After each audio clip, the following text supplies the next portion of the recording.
परम सत्कार योग गुरु प्यारी साध संगत जी, राधा स्वामी जी, साध संगत जी। इस वीडियो में आपको दो अलग अलग और बड़ी ही ज़रूरी घटनाओं के बारे में बताऊंगी जी। पहले घटना बाबा जी की है और इसको सुनकर आपकी आंखें भी नम हो जाएंगी जी। और वीडियो के आखिर में एक और ऐसी घटना आप सुनेंगे जिसके बाद आप भी सोचने पर मजबूर हो जाएंगे कि क्या हम सच में सत्संगी हैं। साध संगत जी, सबसे पहली घटना सुनते हैं जी, जो कि डेरे में हुई और बाबा जी के सामने हुई थी जी। बहुत सारी संगत ऐसी है जो बाबा जी की भक्ति में विश्वास रखती है और बहुत सारी संगत ऐसी भी है जो बाबा जी की भक्ति नहीं करते। आज इस वीडियो में बाबा जी का एक बहुत बड़ा संदेश मैं आपको बताने जा रही हूँ जी। साध संगत जी, सबसे पहले हमें यह समझने की ज़रूरत है कि हम सब सत्संगी लोग जब भी कोई शुभ काम करने जा रहे होते हैं तो बाबा जी के स्वरूप को, बाबा जी की तस्वीर को सामने रखकर बाबा जी का शुक्र करते हैं और विनती करते हैं कि बाबा जी, आपकी मेहर से आज मेरे घर में यह शुभ कार्य होने जा रहा है। आपका बहुत बहुत शुक्रिया है। साध संगत जी, यहाँ तक तो बिल्कुल ठीक है जी, और ऐसा हमें करना भी चाहिए, क्योंकि अपने हर कार्य में जब हम अपने गुरु को शामिल कर लेंगे तो फिर गुरु अपने आप संभाल लेते हैं जी। इसलिए डेरे द्वारा बाबा जी की तस्वीरों को संगत में दिया जाता है जी। लेकिन बहुत सारी संगत ऐसी है जो बाबा जी की तस्वीर को ही सब कुछ मानकर बैठी हुई है जी। ऐसी ही संगत जैसे बाबा जी के एक सेवादार थे जो अब चोला छोड़ चुके हैं और जब तक वो जिए उन्होंने बाबा जी की इतनी भक्ति की जिसका कोई हिसाब ही नहीं था जी। इस सेवादार की ड्यूटी उन दिनों में बाबा जी की कोठी में लगाई गई थी जी। इस वजह से बाबा जी से उसकी मुलाकात आए दिन होती रहती थी जी। सेवा की भावना उस सेवादार में इतनी ज़्यादा थी कि आप और हम सोच भी नहीं सकते जी। बाबा जी जब भी उससे मिलते तो उससे हमेशा सवाल किया करते थे कि भजन सिमरन कैसा चल रहा है, और इस सवाल पर वह बाबा जी को कह देता था कि बाबा जी, मेरे भजन भी आप हो और सिमरन भी आप हो, आपके अलावा मुझे कुछ दिखाई नहीं देता। तो इस बात पर बाबा जी उसको समझाते कि बेटा, मुझ में और तुझ में कोई फर्क नहीं, जो मेरे अंदर है वही तेरे अंदर भी है और उसी की भक्ति हम सबको करनी है।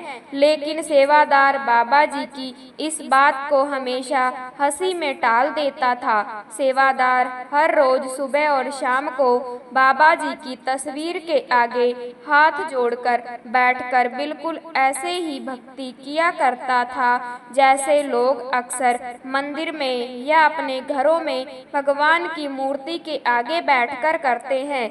मंदिर में लोग जोर जोर से भगवान की आरती करते हैं और यह सेवादार घर पर सुबह शाम बाबा जी की तस्वीर के आगे जोर जोर से बाबा जी के शब्द गाया करता था। बाबा जी के बार बार समझाने पर भी सेवादार नहीं समझता था। सेवादार इसी काम को ही भक्ति मानकर बैठ गया था जी। और बाबा जी उसको बार बार यही समझाते थे कि बेटा, मैं यहाँ संगत के बीच आया हूँ तो मेरा एक मकसद है, और अगर मेरी संगत तेरे जैसी सोच रखेगी तो मैं अपने मकसद में कभी भी कामयाब नहीं हो पाऊंगा। गुरु की भक्ति करके तुझे कुछ भी हासिल नहीं होगा।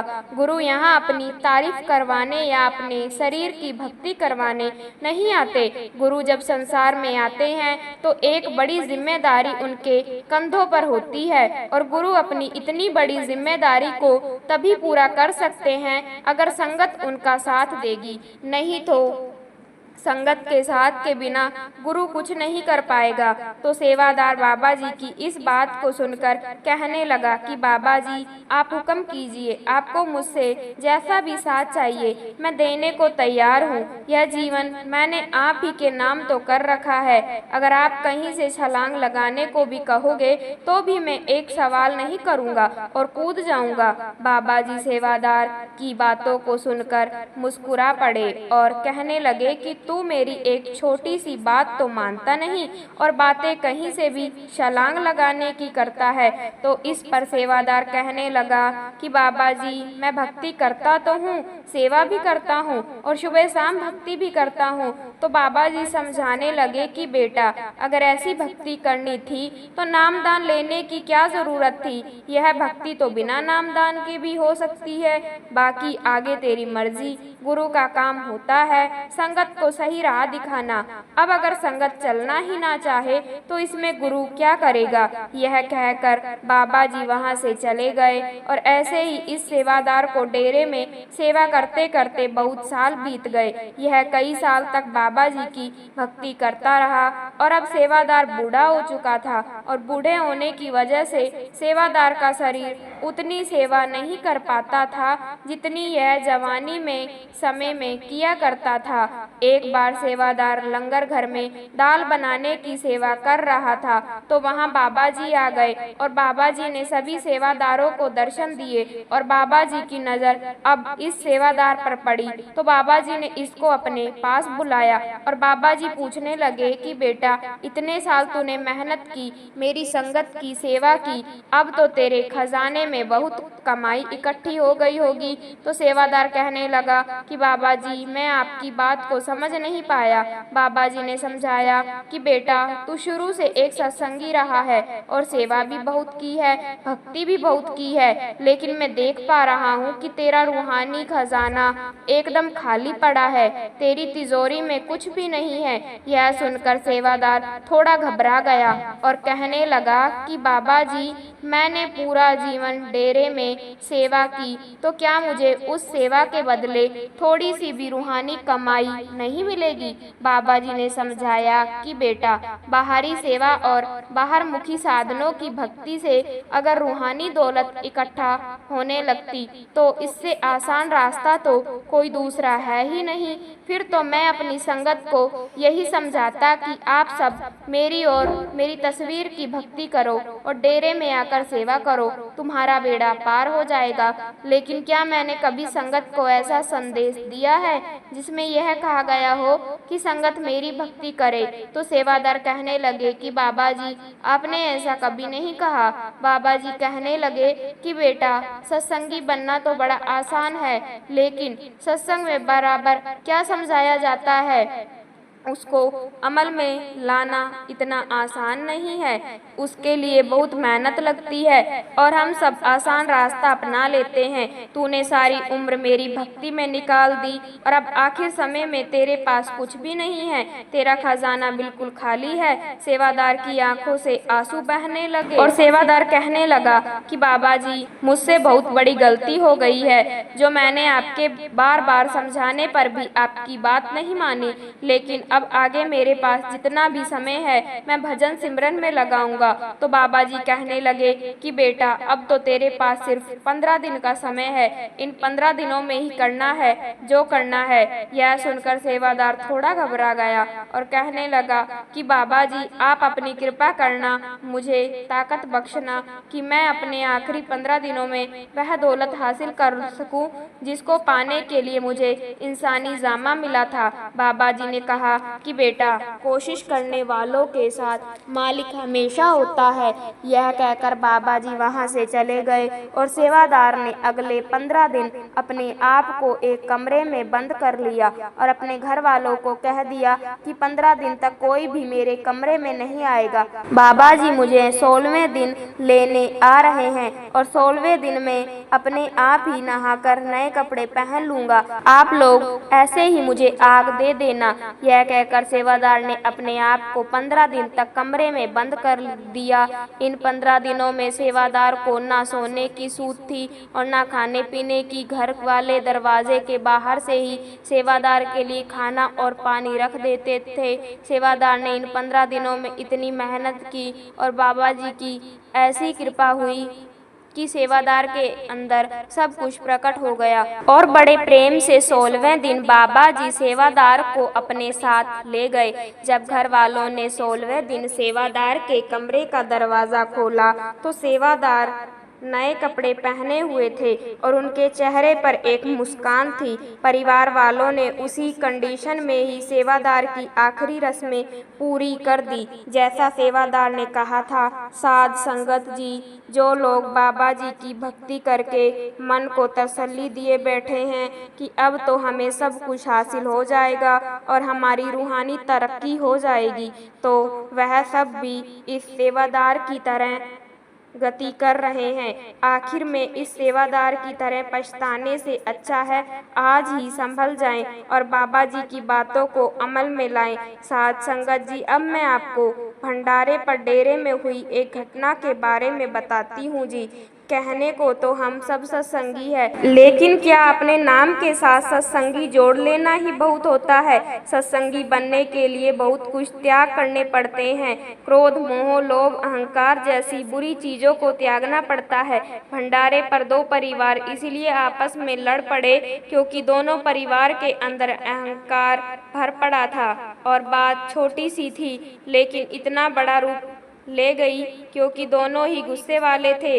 संगत जी, आप सब जानते हो कि भंडारे पर लाखों की संख्या में संगत आती है और हर कैंटीन, भोजन भंडार और स्नैक बार में इतना ज़्यादा भीड़ हो जाती है कि लंबी लंबी लाइन लग जाती है जी। डेरा और बाबा जी हमेशा से अनुशासन में रहना पसंद करते हैं जी और डेरे में हर चीज़ सुनियोजित ढंग से ही होती है जी, जिससे कि संगत को परेशानी ना हो। 5 से 6 लाख संगत के पहुंचने के बाद भी संगत अनुशासन नहीं तोड़ती और ना ही किसी तरह की भाग दौड़ कभी मचाती है। यह सब इसीलिए क्योंकि बाबा जी अपनी संगत को हमेशा अनुशासन में रहकर रहना सिखाते हैं जी। लेकिन कभी कभी डेरे में ऐसे लोग भी आ जाते हैं जो अनुशासन को तोड़ने में देर नहीं करते। कैंटीन में खाने पीने के सामान के लिए लंबी लाइन लगी हुई थी। एक लंबी लाइन के बीच में एक आदमी भी था और उसके आगे एक छोटा बच्चा आकर खड़ा हो गया। छोटे बच्चे को कहाँ पता था कि लाइन में सबसे पीछे लगना है। उसकी मम्मी ने बच्चे के हाथ में काट दिया और उसको कहा कि ब्रेड वाली लाइन में लग जाओ। बच्चा लाइन के बीच एक आदमी के आगे खड़ा हो गया। जब उस आदमी ने देखा कि एक बच्चा उसके आगे आकर खड़ा हो गया है तो उसने गुस्से में आकर बच्चे की बाजू पकड़ के बच्चे को लाइन से बाहर कर दिया जी और कहने लगा कि हम क्या पागल हैं जो 20 मिनट से लाइन में लगे हुए हैं। जब उसने बच्चे की बाजू पकड़कर लाइन से बाहर किया तो बच्चे के पापा ने देख लिया और बच्चे के पापा गुस्से से वहां पर आ गए और उस आदमी को 4 बातें सुना दी, जिससे कि उस आदमी को भी गुस्सा आ गया और दोनों में बहस छिड़ गई। दोनों एक दूसरे को धमकी देने लगे। दोनों के परिवार में के बाकी सदस्य भी वहां आ गए और आपस में बहस करने लगे। बच्चे के पापा ने कहा कि तेरी हिम्मत कैसी हुई मेरे बच्चे को धक्का देने की? तो वह आदमी कहने लगा कि हिम्मत देखनी है तो डेरे के बाहर मिल। जब बहस बढ़ गई तो एक बुजुर्ग सेवादार इनके पास आए और दोनों को बड़े अच्छे से डांट लगाते हुए समझाने लगे कि क्या आपको यह सब शोभा देता है? दोनों अपना अपना पक्ष बुजुर्ग के आगे रखने लगे। आदमी कहने लगा कि इसका बच्चा मेरे आगे लाइन में आकर खड़ा हो गया, इसीलिए मुझे गुस्सा आया। और बुजुर्ग सेवादार ने समझाया कि बेटा, बच्चे तो भोले होते हैं। अगर बच्चा आपके आगे खड़ा हो गया था तो आप बच्चे को प्रेम से समझाते। ऐसे बाजू पकड़कर धक्का देने की क्या जरूरत थी? इससे बच्चे के मन पर क्या असर पड़ेगा? बड़ी देर की बहस के बाद बुजुर्ग ने दोनों परिवारों को शांत किया और उसके बाद दोनों ने एक दूसरे से माफ़ी भी मांगी। साथ संगत जी, यह घटना मैंने इसलिए सुनाई जी क्योंकि इन दोनों परिवार में और हम सब में जरा भी फर्क फर्क नहीं है जी। भीड़ वाली जगह पर कोई गलती से हमारे पैर पर पैर रख दे या जरा सा गलती से धक्का लग जाए तो हमें गुस्सा आ जाता है जी।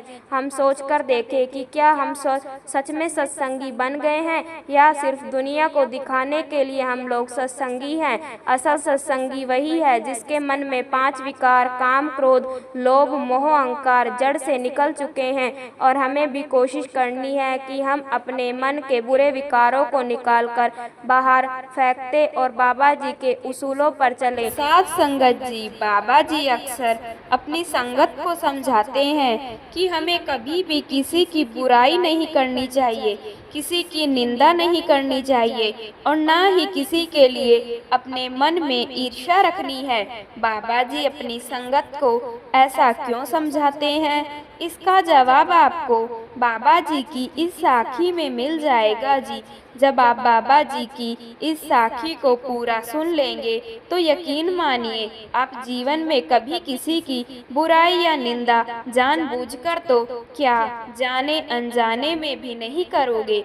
इस साखी को सुनने के बाद आप वो जगह छोड़ दिया करोगे जहाँ किसी की निंदा की जा रही हो जी। इसीलिए बाबा जी इस प्रेरणा भरी साखी को पूरा जरूर सुनिए जी। साध संगत जी, एक गांव में एक बहुत अमीर सेठ रहा करता था। सेठ अक्सर गरीबों और ब्राह्मणों को अपने घर बुलाकर भोजन करवाया करता था।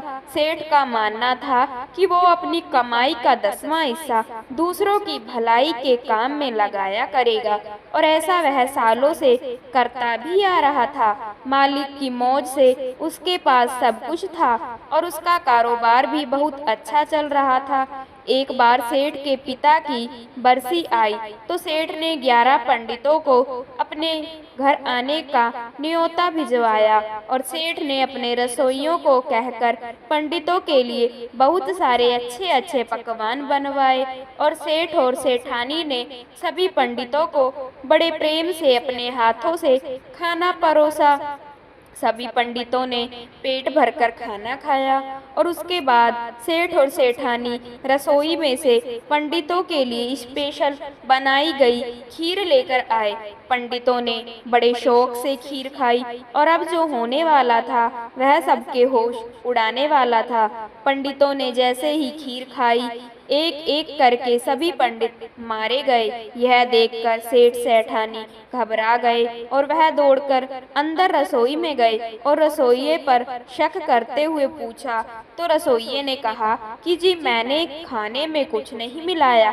साध संगत जी, जिस समय रसोइया खीर बना रहा था उस समय खीर के पतीले के ऊपर आकाश में एक कौवा अपनी चोंच में एक सांप को दबाए उड़ रहा था और सांप बार बार कोए से खुद को बचाने के लिए फुकार रहा था और उसकी फुकार के साथ ही उसका जहर नीचे खीर के पतीले में गिर रहा था। जिस बात की जानकारी ना तो रसोइयों को थी और ना ही सेठ सेठानी को। 11 पंडितों की मौत देखकर सेठ के हाथ पैर फूल गए और वह सोच में पड़ गया कि इतने बड़े पाप के लिए यमराज ना जाने मुझे कौन से नरक में भेजेंगे। मैंने तो आज तक एक मक्खी भी नहीं मारी, लेकिन आज मेरे घर में 11 पंडित मारे गए। यह सोच सोच कर सेठ का हाल बुरा होता जा रहा था। पूरे गांव को पता था कि सेठ ऐसा काम जानबूझकर नहीं कर सकता, क्योंकि सेठ बड़ा ही दयालु और दूसरों की मदद करने वाला इंसान है। इसलिए गांव वालों ने सेठ पर उंगली नहीं उठाई। लेकिन गांव में रहने वाले एक पति पत्नी सेठ से बहुत ज्यादा ईर्ष्या रखते थे। वो सेठ से इसलिए जलते थे क्योंकि सेठ के पास बहुत पैसा था और सेठ गांव वालों की नज़र में धर्मात्मा बना हुआ था।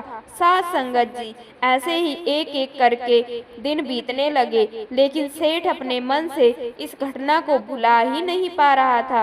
फिर किसी ज्योतिषी ने सेठ को कहा कि सेठ जी, आपके घर 11 पंडित आपके खाने में गलती से मिले जहर की वजह से मारे गए। आप एक काम करो, आप 101 ब्राह्मणों को भोज पर बुलाओ और उन्हें भोजन करवाओ। इससे आपसे अनजाने में यह जो पाप हो गया है यह आपके ऊपर से उतर जाएगा। सेठ ने उसी समय अपने आदमी को बहुत सारे ब्राह्मणों के घर भेजा और उन्हें अपने घर आने को आमंत्रित किया। जब सारे पंडित एक साथ मिलकर सेठ के घर जा रहे थे तो रास्ते में वही पति पत्नी जो सेठ जी से ईर्ष्या करते थे, उन्होंने देखा कि एक साथ इतने पंडित सेठ जी के घर जा रहे हैं। पति पत्नी ने पूछा तो उन्हें पता लगा कि यह सारे ब्राह्मण सेठ के घर भोजन पर जा रहे हैं।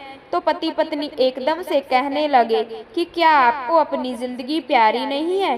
पंडितों ने सुना तो वह डर गए और कहने लगे कि हम सेठ के घर भोजन करने जा रहे हैं, फांसी पर चढ़ने थोड़ी ना जा रहे हैं। तो पति पत्नी कहने लगे कि आप सब लोग ब्राह्मण लोग हो, इसलिए हमारा फर्ज है आपको आगाह कर कि यह जो सेठ है यह ब्राह्मणों को अपने घर बुलाकर उन्हें खाने में जहर मिलाकर दे देता है और जिससे कि ब्राह्मण की मौत हो जाती है। कुछ समय पहले 11 ब्राह्मणों को इस सेठ ने जहर देकर मार दिया था। यह सुनते ही ब्राह्मणों के होश उड़ जाते हैं और सभी ब्राह्मण उल्टे पैर वापस अपने घर की तरफ लौट जाते हैं।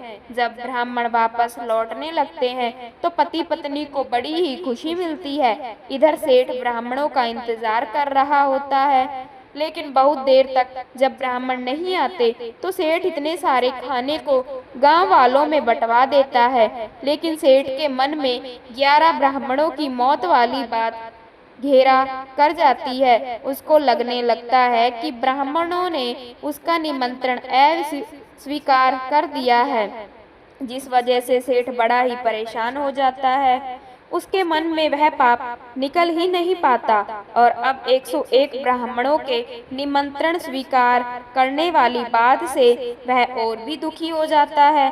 सेठ मालिक के आगे बड़ा रोता है और बेनती करता है कि मुझे बख्श दो, ब्राह्मणों की मौत में मेरी कोई गलती नहीं है। अब इस पाप का हिसाब किताब यमराज के धर्मराज के दरबार में जाता है। धर्मराज पूरी बात को ध्यान से समझते हैं और कहते हैं कि इस पूरे खेल में सेठ की कोई गलती नहीं, क्योंकि सेठ ने तो ब्राह्मणों को सच्ची श्रद्धा के साथ भोजन पर आमंत्रित किया था, इसलिए सेठ इस पाप से मुक्त होता है। साध संगत जी, लेकिन धर्मराज को किसी न किसी को तो इस इतने बड़े पाप का दोषी बनाना था। अब धर्मराज रसोइये के बारे में सोचते हैं। धर्मराज पूरा सोच विचार करके कहते हैं रसोइये की भी कोई गलती नहीं है, क्योंकि रसोइये को तो पता ही नहीं चला कि कब ऊपर आकाश से सांप ने अपना जहर छोड़ दिया। इसके बाद धर्मराज जी ने कोए के बारे में सोचा, लेकिन वह भी निर्दोष पाया गया, क्योंकि कोआ तो अपना कर्म कर रहा था। अपनी भूख मिटाने के लिए उसने सांप का शिकार किया था। खाने में जहर वाली बात से कोए का भी कोई लेना देना नहीं था, इसलिए कोआ भी निर्दोष हो गया। इसके बाद बारी आई सांप की। सांप ने अपनी जान बचाने के लिए फुकार भरी थी। सांप को नहीं पता था कि उसका जहर नीचे बन रहे खाने में मिल जाएगा, इसीलिए सांप का भी कोई दोष नहीं है। अब धर्मराज जी परेशानी में आ गए कि फिर दोषी किसको बनाया जाए, क्योंकि पाप तो हुआ है और किसी न किसी को दोषी तो बनाना ही पड़ेगा। फिर धर्मराज जी ने उन पति पत्नी के बारे में सोचा जो सेठ से ईर्ष्या रखते थे और सेठ के पुण्य वाले काम में वह दोनों बांधा बने रहते थे। उन दोनों ने सेठ की निंदा 101 ब्राह्मणों के आगे की थी। धर्मराज जी ने अपनी पुस्तक में लिखा कि इस पूरे पाप के जिम्मेदार वह दोनों पति पत्नी हैं, क्योंकि उन्होंने सेठ से ईर्ष्या रखी थी और सेठ की निंदा की थी, जिस वजह से सभी पंडित वापस लौट गए और पंडितों को भोजन न करवाने के कारण सेठ के मन को शांति ना मिल सकी। धर्मराज ने उसी समय आदेश दिया कि पत्नी को अंधा कर दो और पति के दोनों हाथ काट दो, और जब तक उसकी सांसें लिखी है तब तक वो ऐसे ही जिएंगे। धर्मराज का हुक्म हुआ था तो हुक्म का पालन भी किया गया। एक दिन पत्नी रसोई में गरम तेल में पूरियां तल रही थी कि अचानक गरम तेल की छींटे पत्नी की आंखों में पड़ गए और उसकी दोनों आंखें हमेशा के लिए खराब हो गई और इसके कुछ दिन के बाद पति अपने पशुओं के चारे के लिए घास को काट रहा था कि उसके दोनों हाथ मशीन में आ गए। साध संगत जी, अब आपको समझ आ गया होगा कि निंदा करने का फल कितना ज्यादा भयानक हो सकता है। इस पूरे पाप में पति पत्नी का कुछ भी लेना देना नहीं था। उन्होंने तो बस उस सेठ की थोड़ी सी निंदा की थी और मालिक ने पूरे पाप का दोषी ही पति पत्नी को ही बना दिया। इसलिए तो कहा जाता है कि दूसरों की बुराई करके हम कुछ पल के लिए तो मन ही मन प्रसन्न हो जाते हैं, लेकिन उनके जो पाप हैं वह हम अपने ऊपर ले लेते हैं। इसलिए हमें जीवन में एक वचन लेना चाहिए कि हम कभी भी किसी के ऊपर ना तो उंगलियां उठाएंगे और ना ही निंदा करेंगे। कोई गलत है तो वह उसके अपने कर्म है, हम उसको दंड देने वाले कोई नहीं होते। जिसने दंड देना है वह सब कुछ देख रहा है, इसलिए सब कुछ उस मालिक पर छोड़ दो और बस अच्छे कर्म करते चलो। ना किसी से बैर रखना है और ना मन में किसी के लिए ईर्ष्या रखनी है। छोटी सी इस जिंदगी को खुशी खुशी काट कर भजन सिमरन करके हमें तो यहाँ से अपने असल घर पहुँचना है। यही हमारा लक्ष्य होना चाहिए। संगत जी, इसी के साथ मैं आपसे विदा लेती हूँ जी। मुझे आशा है कि बाबा जी की इस साखी को सुनकर आप इस पर अमल भी जरूर करेंगे जी। साध संगत जी, आज इस वीडियो में आपके साथ आज डेरे में हुए सत्संग की महत्वपूर्ण बातें शेयर करने जा रही हूँ जी। आज बाबा जी ने जो कुछ भी संगत को समझाया जी, वह सब कुछ आप भी सुनिए, समझिए और अमल में लाइए जी। आज बाबा जी ने आज निरंजन प्रभ निरंकारा वाणी पर सत्संग फरमाया था जी। बाबा जी ने फरमाया, यह गुरु घर की वाणी है। पांचवी पातशाही हमें समझाने की कोशिश कर रही है कि हम जो भक्ति कर रहे हैं क्या वह सही है, हमें भक्ति करनी किसकी है। आज हम गुरु के शरीरों के आगे, तस्वीरों के आगे माथे टेकने लगते हैं। बाबा जी बोले, क्या ऐसे माथे टेकने से हम अपने असल मकसद में कभी कामयाब हो सकेंगे? कोई कहता है मेरा भगवान बड़ा है, तो कोई अल्लाह को बड़ा बताता है, लेकिन भक्ति करनी किसकी है हमें यह नहीं पता। जितने भी धर्म मजहब हैं सब एक ही बात समझाते हैं कि मालिक एक है। किसी भी धर्म या मजहब ने यह नहीं कहा कि मालिक एक से ज्यादा है, लेकिन फिर भी हम समझ नहीं पा रहे। आगे बाबा जी ने समझाया कि इस पूरी सृष्टि को जिसने बनाया है वह एक ही मालिक है और वह मालिक किसी एक धर्म या मजहब का नहीं है। वह कुल मालिक एक ही है जिसने इस सारे संसार की रचना की है। आगे बाबा जी ने फरमाया, पलटू एक को एक है दूजा ना है कोई। धर्मों ग्रंथों में एक को एक कहकर उस मालिक को बयान किया है। हमारी फितरत बन चुकी है कि हम किसी भी काम के लिए आसान से आसान तरीके को ढूंढकर अपना लेते हैं। मालिक की भक्ति के लिए भी इंसान ने सबसे आसान तरीका ढूंढ लिया। इंसान अपने गुरु की भक्ति करने लग जाता है, गुरु की वाह करने लग जाता है, गुरु के आगे माथे टेकने लगता है। क्या इसी को भक्ति कहते हैं? आगे बाबा जी ने समझाया कि हमारा दायरा बहुत छोटा है, इसलिए हम समझ ही नहीं पा रहे कि गुरु हमारे दरमियान किसी लिए आते हैं। गुरु यहाँ हमारे बीच अपनी तारीफ करवाने या अपनी भक्ति करवाने नहीं आते। गुरु हमें वह युक्ति बताते हैं जिसे अपनाकर हम मालिक के साथ रिश्ते को जोड़ सकें। लेकिन हम तो गुरु की भक्ति को ही असल समझ बैठे हैं। आगे बाबा जी ने बाइबल का उदाहरण भी दिया। बाबा जी ने कहा कि मालिक ने इंसान को अपनी शक्ल में बनाया है और मालिक ने खुद की पहचान करने की सबको बराबर ताकत बख्शी है, लेकिन जब तक हम उस ताकत का इस्तेमाल ही नहीं करेंगे तब तक हम उस मालिक की पहचान नहीं कर पाएंगे। आज हम बाहरमुखी साधनों को अपनी ताकत समझकर बैठे हैं और भिखारी बने पड़े हैं। बाबा जी बोले, पहले हम गुरु के शरीर की भक्ति करते हैं और गुरु के जाने के बाद गुरु की फोटो के आगे माथे टेकने लगते हैं और हम सोचकर बैठ जाते हैं कि बाहरमुखी साधनों पर माथा टेकने से मालिक खुश हो जाएगा। बाबा जी ने कहा कि जितना मर्जी बाहरमुखी ढूंढ लो, बाहर कुछ नहीं है। अपनी ताकत को पहचानो, सब कुछ अंदर छुपा हुआ है। आगे बाबा जी ने 84 के ऊपर समझाया कि 84 के जाल में आज सब फंसकर बैठे हैं। आज सब मोह माया में पड़े हुए हैं और जिस मालिक ने हमें सब कुछ दिया है उस मालिक को भूले बैठे हैं।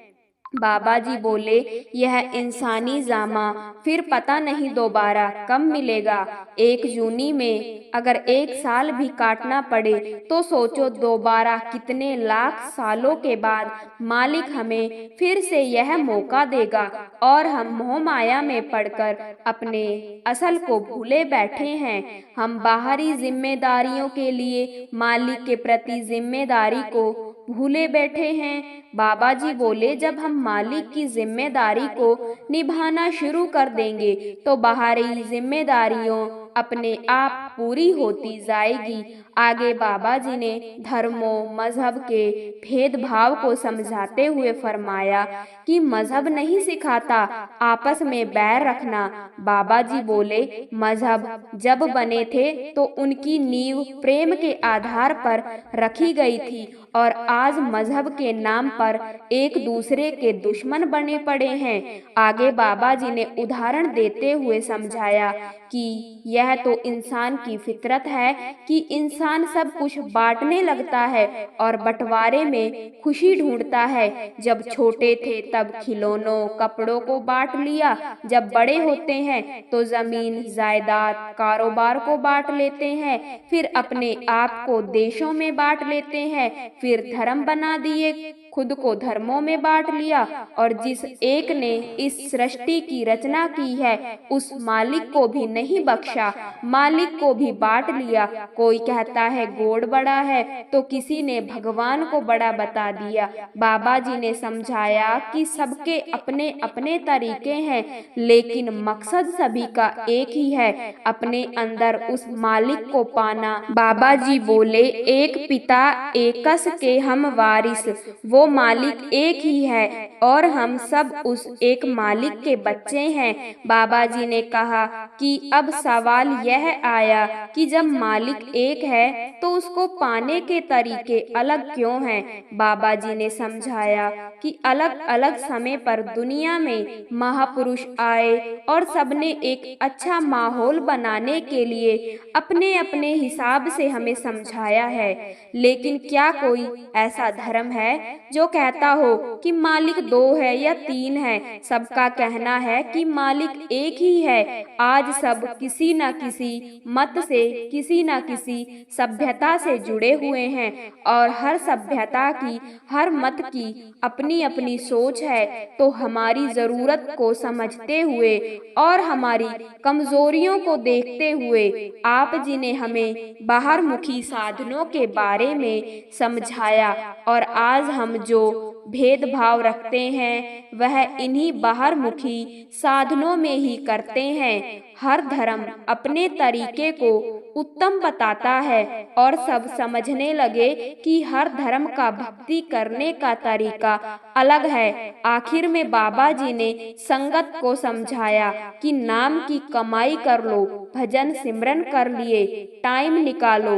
बाबा जी बोले, नानक के घर नाम साध संगत जी। आज पंडाल में एक भाई अपने इमोशंस पर कंट्रोल नहीं कर सके और पंडाल में बहुत जोर जोर से रोने और चीखने लगे थे, जिसके बाद आसपास बैठी संगत और कुछ सेवादारों ने उनको संभाला था। साध संगत जी इस वीडियो को अपने ग्रुप में दूसरी संगत के साथ साझा जरूर करें जी। यह भी एक सेवा ही है, क्योंकि बहुत सारी संगत डेरे नहीं जा सकी थी जी, और आपके एक शेयर से संगत घर बैठकर ही आज बाबा जी की समझाई बातों को सुन सकती है जी। इस काम को सेवा समझकर जरूर करें जी। संगत जी कमेंट में राधा स्वामी लिखना मत भूले जी, और अपने इस चैनल को सब्सक्राइब करना मत भूले जी। गुरु प्यारी साध संगत जी, राधा स्वामी जी।